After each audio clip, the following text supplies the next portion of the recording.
Hi guys, Scott Woodward with you to talk about the Penrith Panthers 2013 in the NRL. Now, according to the bookmakers, the Panthers will run last. They'll get the wooden spoon in 2013. I've had something small on them at 55 to 1, saying that they'll do a lot better than running last. I don't think any team in the competition has recruited better than the Panthers. Admittedly, they've lost some gun players, but a lot of those players have been replaced by very talented players, and we're going to go through the list and who I think will be the starting 13. Just before I do, I want to remind you to get your free ebook for NRL and AFL on the download under www Champion Profits.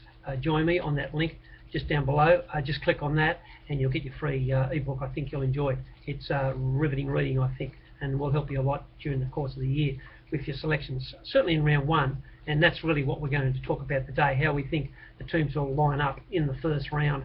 I think normally when you're previewing a club and you say, oh well, they've just lost Lewis, Jennings and Gordon, their three best players out of the club, you'd say, well, they should be wooden spooners and the bookies have got it right. But like, you have to take everything into context and look at all the facts, and I can assure you somebody at the Panthers knows what they're doing in terms of recruitment. They haven't brought in too many guys into this side that I would say, oh, what do they do that for? And they buy them and go, oh wow, that's good, okay. And so look, what remains now is how the coach is going to mould them into a team, and if he can get them winning. But I think when I look at the structure, a lot of these boxes are going to be ticked off. Just a little bit about the coach. When he was at the Warriors from 2006 to 2011, he had a 50% win record there at the Warriors. You'd have to say disappointing, given the list that he had, that he never got more than 50% there. And yes, he got to a grand final, but they probably shouldn't have got to a grand final. And he made the big mistake, like all New Zealand coaches have done, by not having an organiser. And to be honest, he's actually got an organiser and may very well have two organisers in Penrith now. And that's one of the reasons why I think they've got a bit of a sneaky chance at big odds to play semi-final football this year.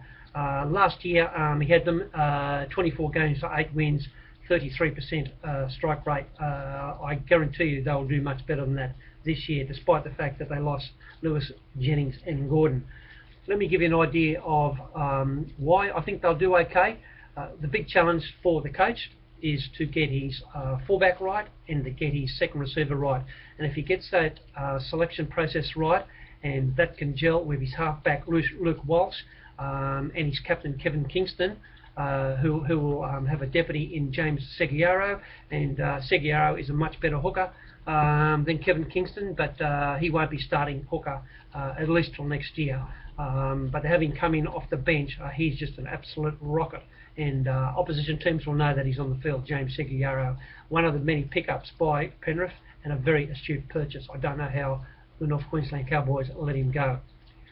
I talked about fullback. I would have Wes Nagama at fullback. Every time I saw him play fullback at Newcastle, I thought he was outstanding. He's not zip as in like he'll run the length of the field, but he has got speed and he's big and strong and can bust tackles and he runs good lines, and he seemed quite safe to me from the times that he played fullback at Newcastle, and he would be my first choice. But they've got a lot of contenders for that position. James Roberts-Troll very well at fullback, and he comes from South Sydney with a big boom on him. He'll be a big contender for that position. And the press are saying that Dean Barre will be playing fullback. And look, I know he played fullback for Manly, but only out of necessity because they didn't have anybody else. And he's a class player, and he can play anywhere. But to me, he's an out-and-out centre. He's big and strong. He busts tackles, can run through lines, and he's quite a good defender. I really like him as a centre, and I think that's a big problem that the Panthers have had in years gone past, where they really haven't had a good defensive centre.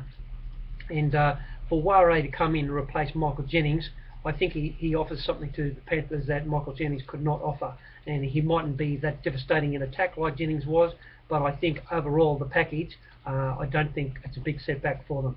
So I would like to see him being one of my centres. And look, I think there's a few chances who can play the other centre position. Brad Tye would be one. James Roberts could even be a contender for centre, and one of their big ends, Moses Pangai, one of the promising young kids that play centre. I would like to see what he does. George Jennings, Michael's brother, is also a contender for centre. So I'm interested to see who will get that other centre position, but for me, Dean Varray has to be one of those centres. Wingers are up for grabs. Josh Mansour, who will also put his hand up for the fullback position, I think will be one of the wingers, and I would imagine that Coach David Simons will be the other winger. He wouldn't be in my team, but Coach seems to like him. So I think guys like Roberts, Kane Morgan, George Jennings, Moses Pangai, I'd rather have one of those guys as my other centre. So, but it's a good back line, the first five. There's a lot of speed there and a fair bit of experience now, but the coach getting his number one right and getting it combining right with his centres, that's going to be the trick. And if they get that right, and look, I don't expect them to get all that right this year, so the Panthers aren't going to win the grand final, but you can see they're building, and I think 2014, 2015, they're going to be a real presence in this competition. But I still think that they'll win a lot of games this year because there's just too much talent here. Let's look at their 6 and 7. I'm a massive fan of Lachlan Coote. I was blown away when he came in and played second receiver, and I expect him to hold down the number 6 jersey this year. And he went into that side, threw in the ball, let's see what you can do, and I thought he did terrific. Now he's had a whole off season training in that position, and he's going to take on a leadership role now, which he has to do. He's been in first grade now, I think, for 3 years, and while he's still very, very young, he's got a very good football brain. He knows when to step and he knows when to run. But importantly, he knows when there's an opportunity to set someone up on the outside, and he was very good at that as a fullback when he was coming through. And if he goes up to the next notch, he doesn't have to improve that much, and he'll be a state of origin quality type second receiver. And so if he improves as much as what I hope he will, I think he'll be one of the stars in the competition, Lachlan Coote. And I saw a glimpse of second receiving skills that not many guys in this competition got last year, which you don't see when a guy's been in that position for 5 minutes. So with a good off season, really excited with Lachlan Coote. Arana Tamata, the troubled Arana Tamata, is a guy who will be in contention for that position. Also got an abundance of talent, but he's a nightmare and probably causes you more problems than what he's worth.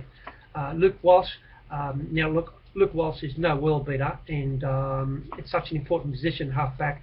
You can't have a guy who's just an ordinary player as a halfback, but he does set his players up well. He's got an outstanding kicking game, does a very, very good bomb, very, very accurate bomb kicker, and I think providing Luke Walsh can step up, I think he could have a very good combination with Luke Walsh and let Luke Walsh call the shots, providing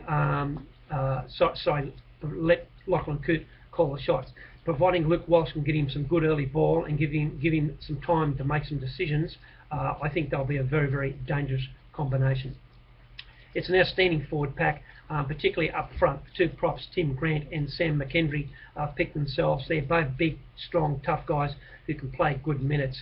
And when they go off, they'll get some very good relief by Mossy Meso from the Roosters, one of the biggest, toughest guys to contain in the competition. Sadly, he doesn't like to train and he's not a very fit guy, but he will make an impact when he comes on for 12 or 15 minutes, which will be enough for one of those guys over a break. And so I think he'll be a good pickup for them. Mossy, I'd like to see him get fit because he's got an enormous amount of God-given talent.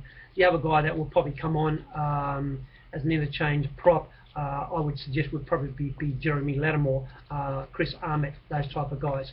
So they've got a little bit of depth there. In the back row, one of their big off-season purchases, Sika Manu, will be one of the true leaders in the forward pack, and he will present a problem for any opposition. He'll definitely be one of the second rowers. I'm expecting the very promising Matt Robertson.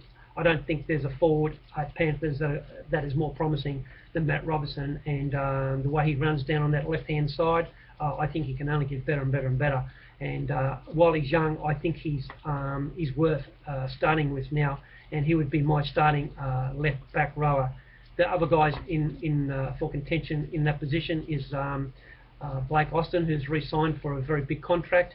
Tom Isenov and Adam Docker are guys that have shown very good promise, and they'll be in contention for those back row spots.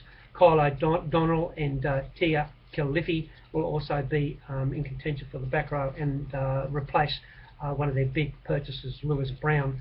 Now, Lewis Brown normally comes off the bench because he can play in the back line and he can play in the forwards. But I would strongly suggest to you that one of the reasons why he signed for Penrith was that he was going to be a starting player in the side. So that being said, even if it's in his contract, and I can't say that for sure, my guess is it is, and you'll see Lewis Brown starting. I think he's a class act, Lewis Brown, wonderful guy to have in the side. If one of the centres breaks down or a winger breaks down, he can go on and play in the back line and someone can come and replace him. So you've got to have guys like that in the side. A fantastic pickup.